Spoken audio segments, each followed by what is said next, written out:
August 4th, and just wanted to come in and talk about the fantastic news we received over the last 24 hours that the Atlanta Hawks' top two players, Trae Young and John Collins, have both extended their contracts with the Atlanta Hawks. Trae Young really cashing in and well deserved after the run he made this summer, or led the run made this summer by this franchise at 5 years, $172 million, with the uh, hopes that he can stretch that up to a supermax contract if he's named in the All NBA team over the next couple of years. And John Collins, somebody who we were thinking was going to be on the edge of, should we sign him, should we not sign him? But the Hawks had their mind made up on day one that they weren't going to let anybody come in here and even attempt to get him off the team. He is rewarded with a 5-year, $125 million contract, averages out to $25 million a year. So we're set as far as our two franchise leaders, Trae Young entrenched at the point guard position, John Collins at that power forward position, 3-4, depending on how you play it sometimes. So that's good news as far as we're concerned. And if we look, I have on the screen the salaries right now for the Atlanta Hawks. With this does include the two contracts that were just signed, Trae Young and John Collins. We look at the next couple of contracts coming down the line. Clint Capella, who gave us some good play this year and led the league in rebounding on average this year. So looking for a full, healthy year from Clint.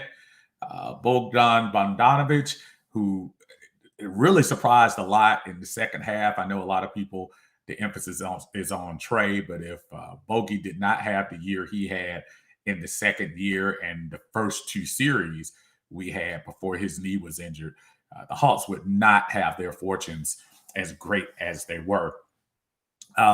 Danilo Gallinari, what more can you say about what he has brought to the team as far as a veteran preference?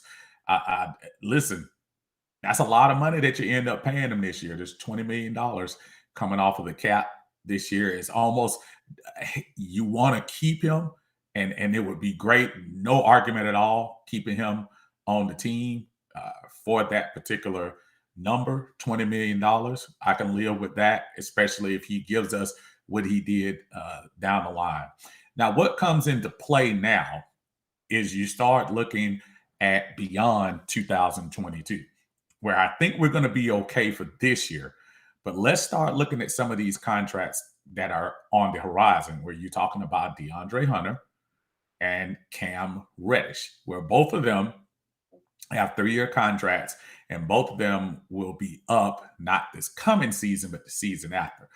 Both of them are prime trade candidates for anybody that, if the Hawks wanted to go out and make a splash trade with a need that we have on this team, say somebody else to bolster that front court. John Collins can do his thing, and Capella too, but as we found out against teams like Milwaukee and Philadelphia, you need that inside presence to help your rebounding and just to have more of an offensive threat on the inside. Not saying Capella, it cannot be that person, but there were a lot of times where he came up a little bit smaller, especially as the games got bigger going into the Eastern Conference Finals, where we're going to have to improve that because Milwaukee isn't going anywhere. Brooklyn is going to be back next year. Embiid is not going anywhere. So always looking to improve that stock on your inside. Our team is loaded with shooters, but that could be something that we look at. So do the Hawks hold on to? And I think DeAndre Hunter, I'm not that concerned about him. I think he'll be back. And I truly believe, had he been around during the Eastern Conference Finals, I think your outcome could have been different. Not saying Milwaukee Bucks didn't deserve everything they got winning the finals, doing what they did, but I will say DeAndre Hunter would have made a much better difference on the defensive end, especially when the Hawks needed him against a Milwaukee team that, to me, Very heavy, very much leaning on Giannis as they should, the superstar that he is, but just got away with giving Middleton and Drew Holiday and Bobby Portis just too many easy open shots. And I think Hunter would have been able to apply that pressure.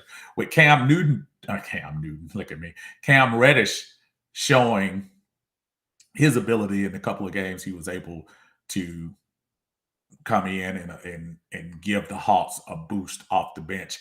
Does that raise his possible trade stock within the year come trade deadline time if we're making a move towards the playoffs? We'll see. And let's not forget also this year, uh, contract expiring, Kevin Herter. You cannot underestimate what Kevin did for this team, especially in a game 7 against Philadelphia. That game alone probably deserves at least a 1-year extension or 2-year extension for what he did. I guess right now the Hawks are in it to win it. They're going to try to see what they can do and what's going to be the best combination. I would love to see Kevin Herter still be in that mix. He showed that when the lights are bright, he's ready to roll. So that's a good thing. What do the Hawks do next? We'll see. The free agent period is not over with yet. We've again made our top 2 solid foundation signings yesterday. Now let's see what happens. We see all of the action going on with teams like the Lakers and the Miami Heat flexing their muscles, trying to do their thing, and Brooklyn Nets re-signing Blake Griffin earlier this week. So what do the Hawks do? Listen, keeping it real, the East is not going to get any lighter. Milwaukee's coming back basically with everybody in tow. I think aside of Bobby Portis, I think who opted out of his contract, I probably look for him to try to sign back with them if possible. But Milwaukee's not going anywhere after winning the championship. Brooklyn is probably seething right now, knowing what could have been without the injuries. Does Brooklyn come back strong? And again, Miami Heat are making a move to try to see if they can erase the thoughts that the bubble run they made last season was just a fluke. Trying to solidify their team as well. What Chicago did, Chicago bringing in Lonzo Ball and Caruso on the team up there in Chicagoland, give Mr. Levine a little bit of help out there. So the East is going to get tough. And if the Hawks think for 1 minute that everybody's just going to allow them to get back to the Eastern Conference Finals that quick, I think they might be mistaken. So looking to see what we do in the next coming weeks. It will be interesting as an Atlanta Hawks fan. Until then, this is your Uncle Steve talking to you. Make sure you join me later on this week. We'll talk more about the Atlanta Falcons, the upcoming practice at Mercedes-Benz Stadium. We will be there live. Check us out. Until then,